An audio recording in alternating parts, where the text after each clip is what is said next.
الحمد للہ نحمده ونصلي على رسوله الكريم وعلى آله وصحبه ومن تبعهم بإحسان إلى يوم الدين أما بعد أعوذ بالله من الشيطان الرجيم بسم الله الرحمن الرحيم ألف لام ميم الله لا إله إلا هو الحي القيوم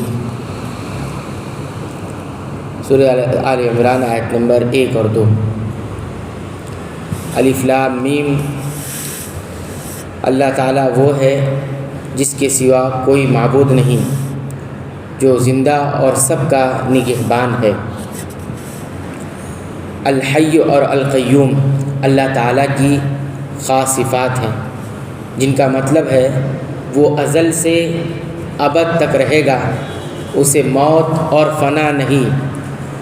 قیوم کا مطلب سارے کائنات کا قائم رکھنے والا، محافظ اور نگراں۔ ساری کائنات اس کی محتاج، وہ کسی کا محتاج نہیں۔ عیسائی حضرت عیسیٰ کو اللہ یا ابن اللہ، اللہ کا بیٹا، یا تین میں سے ایک مانتے تھے۔ گویا ان کو کہا جا رہا ہے کہ جب حضرت عیسیٰ بھی اللہ کی مخلوق ہیں، وہ ماں کے پیٹ سے پیدا ہوئے اور ان کا زمانہ ولادت بھی تخلیق کائنات سے بہت عرصے بعد کا ہے، تو پھر وہ اللہ یا اللہ کا بیٹا کس طرح ہو سکتے؟ نیز ان پر موت بھی نہیں آنی چاہیے تھی، لیکن ایک وقت آئے گا کہ وہ موت سے بھی ہمکنار ہوں گے، اور عیسائیوں کے بقول ہمکنار بھی ہو چکے ہیں۔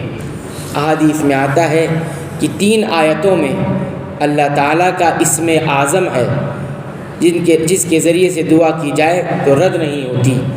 ایک یہ آل عمران کی آیت ہوئی، دوسری آیت الکرسی، اور تیسری سورہ طٰہٰ میں۔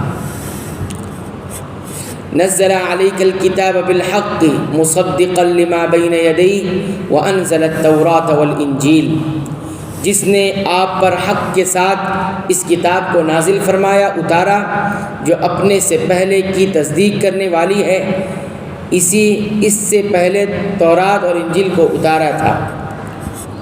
یعنی اس کے منظم من اللہ ہونے میں، یعنی اللہ کی طرف سے ہونے میں کوئی شک نہیں۔ کتاب سے یہاں مراد قرآن حکیم ہے۔ من قبل ہدی للناس وانزل الفرقان ان الذین کفروا بآیات اللہ لهم عذاب شدید واللہ عزیز ذو انتقام۔ اس سے پہلے لوگوں کو ہدایت کرنے والی بنا کر، اور قرآن بھی اسی نے اتارا۔ جو لوگ اللہ تعالیٰ کی آیتوں سے کفر کرتے ہیں ان کے لیے سخت عذاب ہے، اور اللہ تعالیٰ غالب ہے، بدلہ لینے والا ہے۔ اس سے پہلے انبیاء پر جو کتابیں نازل ہوئیں، یہ کتاب اس کی تصدیق کرتی ہے، اس کو سچ بتاتی ہے۔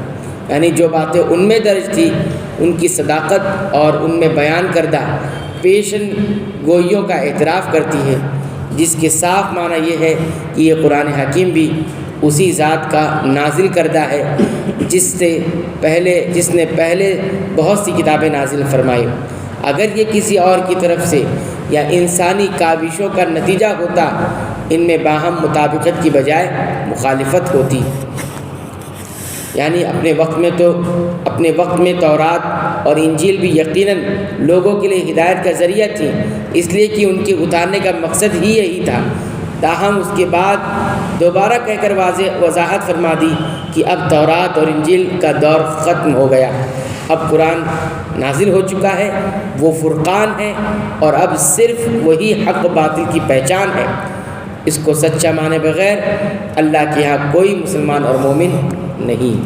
ان اللہ لا یخفی علیہ شیء فی الارض ولا فی السماء، یقیناً اللہ تعالیٰ پر زمین و آسمان کی کوئی چیز پوشیدہ نہیں، چھپی ہوئی نہیں۔